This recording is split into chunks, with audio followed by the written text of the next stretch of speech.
9월 17일 북한 뉴스 브리핑 시작하겠습니다. 북한이 11일, 12일 순항미사일에 이어서 15일에는 탄도미사일 2발을 쐈어요. 네, 막 쏴대고 있네요.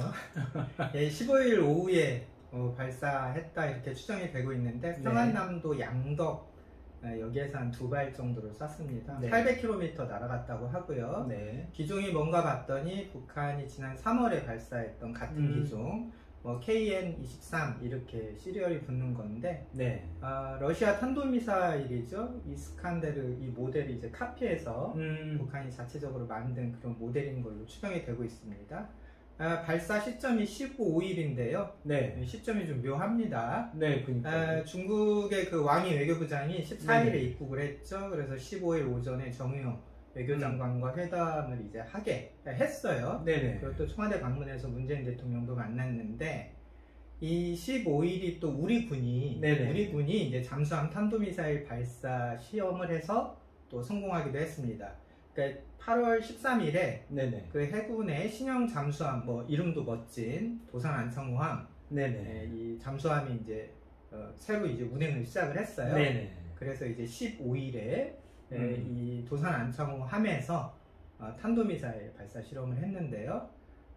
보통 이 잠수함에서 이제 탄도미사일이라고 하는 게 크게 이제 기술적으로 일단 잠수함은 물 밑에 있으니까 그렇죠. 탄도미사일이 이제 잠수함에서 이렇게 공중으로 나와서 잠깐 떠 있는 듯한 신공을 보이다가 추진이 돼서 이제 그물로 넘어가는 거거든요.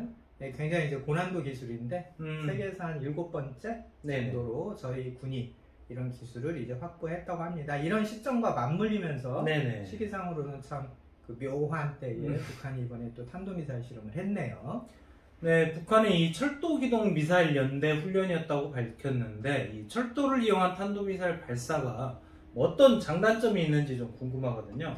먼저 북한의 그 철도에 대해서 좀 설명을 드리면 북한의 철도는 정규 군사 부문입니다. 그러니까 조선인민군, 북한군은 육해공 그리고 철도가 4번째고요. 그 다음 특수부대들이 이렇게 붙는 식으로 편제가 되는데 해마다 봄철에 이제 그 청년들 징집할 때 이 철도 부문도 똑같이 이제 의무 군사 복무로 같이 징집을 해요. 오히려 일반 육군보다 먼저 인원을 선발해 가니까 고급 인원을 먼저 가져간다는 거죠. 그래서 철도의 체계는 다 군사 계급장 달고 군사 체계를 가지고 있고요.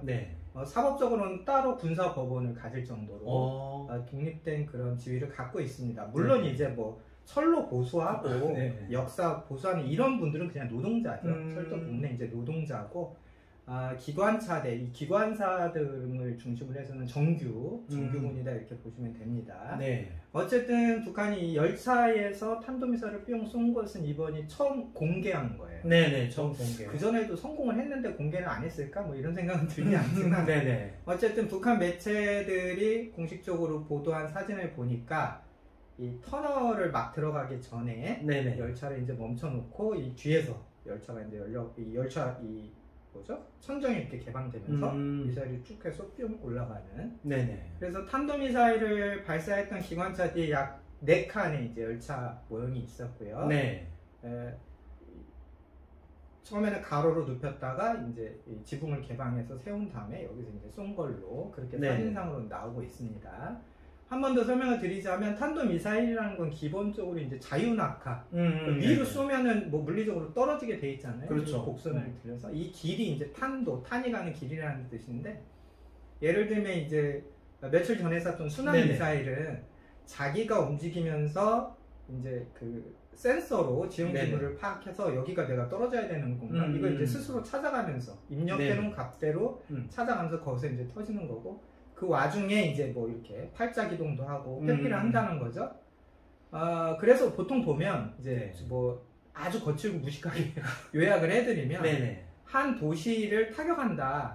그러면 이제 탄도미사일. 탄도미사일은 혹은 이제 순항미사일을 쏴서 이제 자기 목적한 바를 달성을 하는 거고요. 만약에 이제 군함처럼 느리게 그리고 큰 물체 이런 거라면 순항미사일도 쏠 수 있고 이제 유도미사일이라고 해서 특정한 타겟에서 설정하면 타겟을 이렇게 쫓아가는 보통 그렇죠. 이제 발열, 열이나 이런 정보를 가지고 쫓아가는 유도 미사일이 있는데 순항 미사일이나 유도 미사일이 이런 좀 이동하거나 이제 그런 타격 지점들을 상대로 하는 거고, 또 뭐 항공기, 전투기, 소형 선박 이런 것 상대적으로 빠르게 움직이는 거 이런 것들 이제 유도 미사일로 대응을 하는 게 아주 거칠고 제가 이제 설명드리는 상식인데, 탄도 미사일이라는 건 다른 미사일에 비해서 그러니까 타격력이 큽니다. 타격력이 크다는 건 탄두가 무겁고 그러다 보면 미사일 자체가 크고 무거워져서 쏘려면 준비가 필요한 거예요. 그러다 보면 쏘는 준비를 하다 보면 뭐 위성상으로 상대방이 낙찰을 해서 거기를 선제 유격할 수도 있잖아요. 그런 이제 리스크가 항상 있는 거고, 그러다 보니까 이제 탄도 미사일 기술이라는 것이 한 군데에 숨겨놨다가 이렇게 쏘는 것보다 회피 돌아다니다가 내가 원할 때 발사하면 좋겠다 이렇게 뭐 진화가 됐겠죠.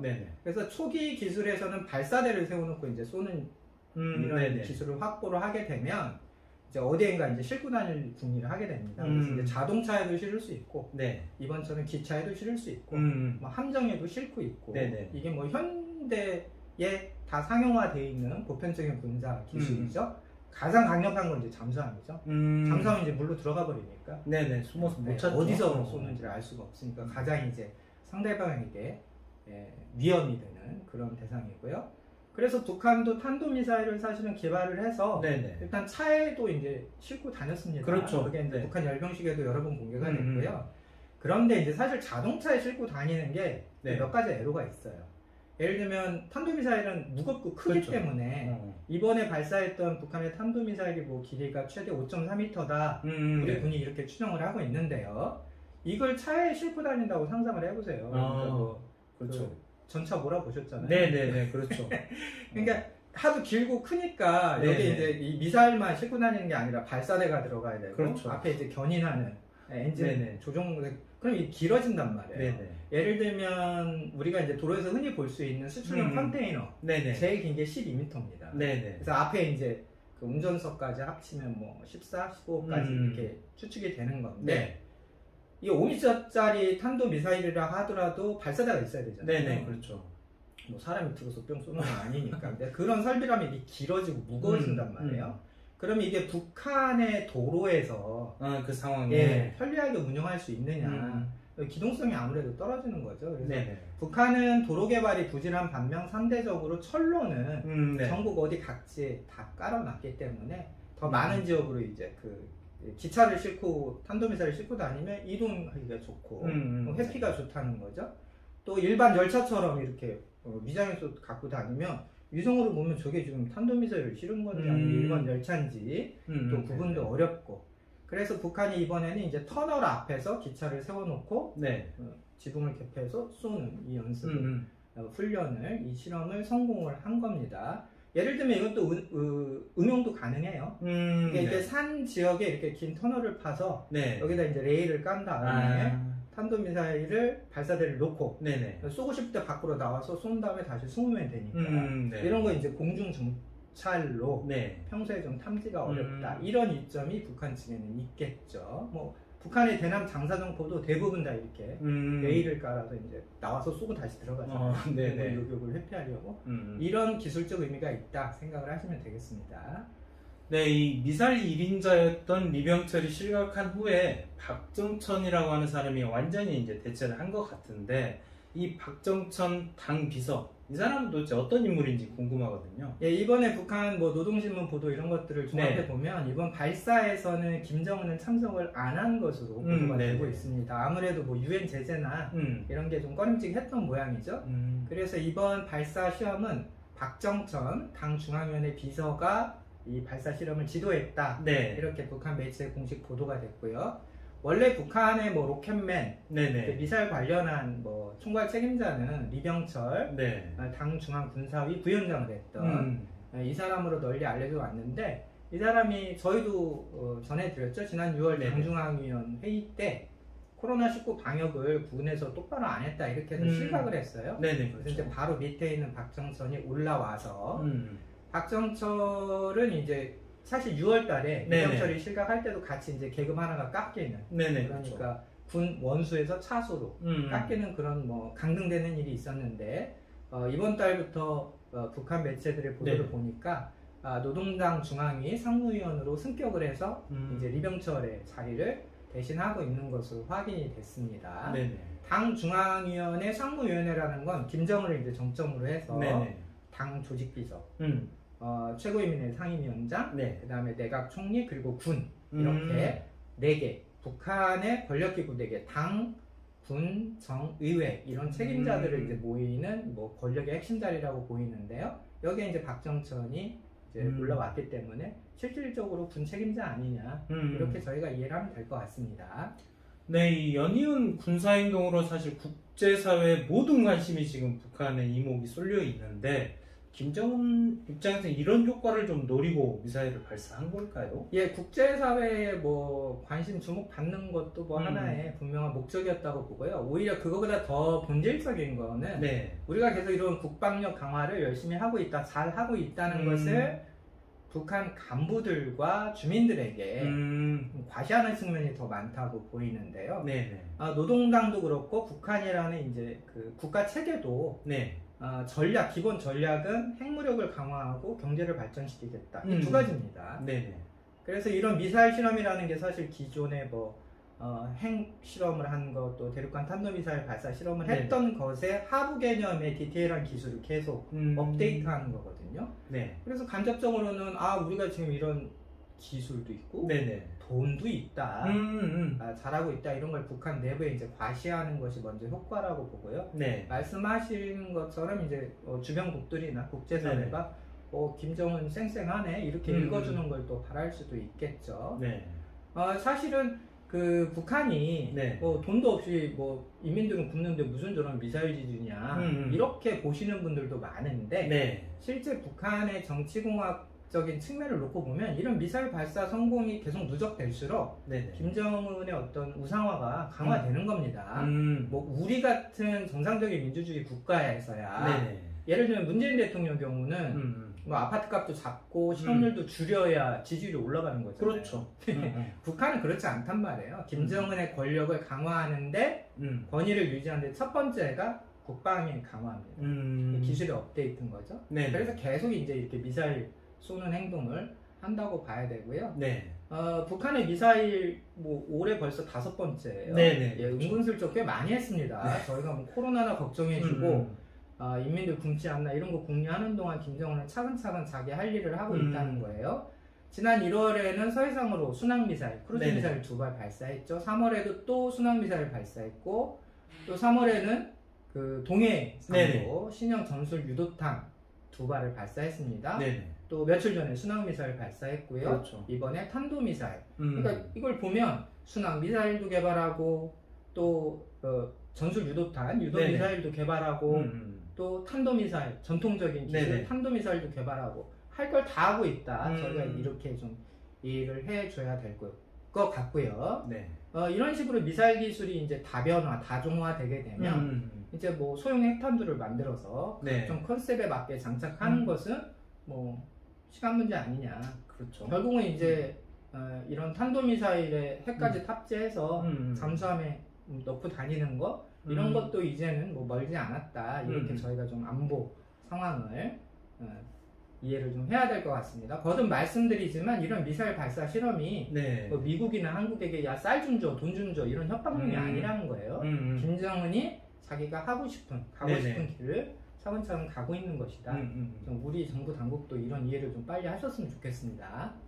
네, 국제사회 대부분의 나라가 이 우려의 입장을 보이는 가운데 중국은 또 원론적인 입장에 그치고 있어요. 예, 탄도미사일 발사 실험은 어쨌든 명백한 유엔 안보리 제재 위반입니다. 그래서 안보리가 뭔가 관여해야 되는 거 아니야? 이런 말이 이제 유엔 쪽에서 나오고 있긴 한데 네. 실제로는 문서로 규탄하는 것 정도 외에는 더 이상 행동이 나올 것 같지는 않고요. 네네. 그러니까 중국은 이번에도 그 북한을 주어로 놓고 지정은 하지 않았습니다. 그래서 중국 외교부의 공식 입장은 그냥 이 한반도 정세에서 관련국들은 좀 자제하자, 대화로 좀 하자. 네.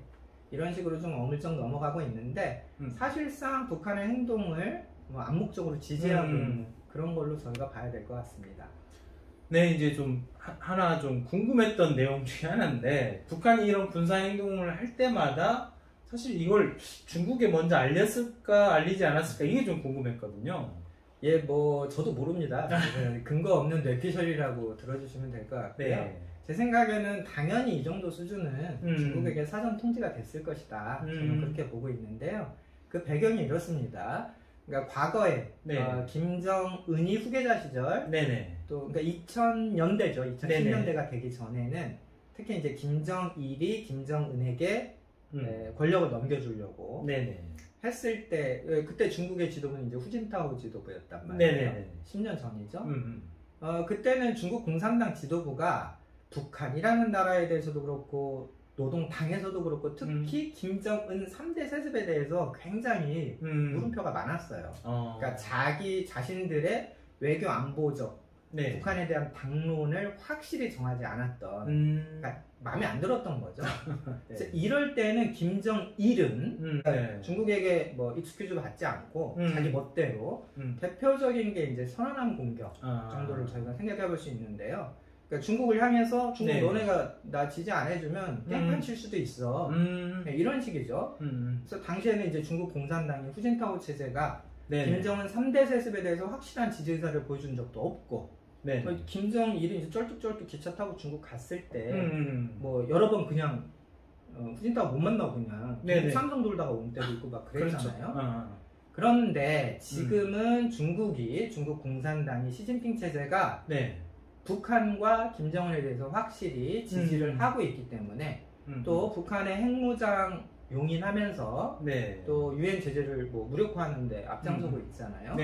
이런 상황이기 때문에 김정은이 확실히 중국에게 사전 통보를 할 거다. 그럴 수밖에 없을 거다. 저는 이렇게 보고 있고요. 미사일을 쏘면 우리 정부는 또 당황하실 거 아니에요. 왜 또 이러나 이때 뭐 또 부산하게 움직일 텐데 예를 들면 이때 왕이 외교부장이 정의용 우리 장관을 만났으면 어떤 대화가 오겠어요? 분명 정 장관이 왕이한테 물었겠죠. 북한 도대체 왜 저러느냐.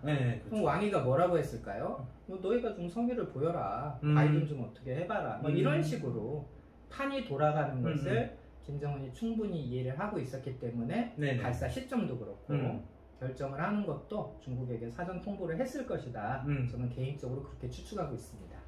네, 이제 유엔 대북제재 위반 사항이라서 이게 국제사회가 앞으로 어떤 입장을 취할 수 있는지가 좀 궁금한데요. 예, 김정은이 핵실험이나 대륙간 탄도미사일 발사 이 정도의 도발이 아니라면 유엔 안보리도 사실상 구체적인 추가 행동에 나설 옵션이 별로 없어요. 우선 상임 이사국인 중국이나 러시아가 뭐 김정은의 행동에 대해서 단호하게 나설 가능성도 없고, 그렇죠. 또 김정은도 유엔 안보리가 12.3기 애매모호한 지점에서 핵무력의 하위 기술들 개발 실험 계속 하고 있는 겁니다. 그래서 이번에도 탄도미사일의 사거리를 좀 애매하게 했던 거죠. 그러니까 ICBM은 하지 않고 탄도미사일, 순항미사일, 유도미사일 이런 쪽으로 김정은 입장에서는 우리는 기본적으로 핵물질을 만드는 것과 뭐 대륙간 탄도미사일 기술은 충분하기 때문에 핵심 기술을 좀 더 다양하게 활용할 수 있는 보조 기술, 전술적 기술을 계속 개발하면서 다양화하겠다. 또 유엔의 제재도 좀 회피하겠다. 이런 전략을 쓸 수 있겠죠. 특히 이제 국제사회가 북한의 이런 도발에 좀 엄격한 행동을 하는 것과 관련해서 일단 우리 정부가 아주 그냥 손사래를 치고 있잖아요. 그게 아니다. 그건 안 된다. 그러니까 뭐 국제사회도 좀 맥이 빠지는 거겠죠. 문 대통령 또 그 저격을 전담하고 있는 김여정이 이 와중에 또 한마디 했잖아요. 또 어제 문 대통령에게 또 한마디 했습니다. 이런 것도 일종의 다 이제 우리 정부 길들이기 차원에서 그래서 뭐 평양에서 보기에는 한국은 문 대통령만 저격하면 저렇게 꼼짝 못하는구나. 김정은이 이런 학습 효과를 가지는 것은 뭐 너무나 당연한 결과로 보입니다. 네, 북한에 대해 궁금한 점 댓글로 부탁드립니다. 좋은 콘텐츠를 제작해 궁금증 해소에 도움드리도록 하겠습니다. 오늘 북한 뉴스 브리핑은 여기까지입니다. 감사합니다.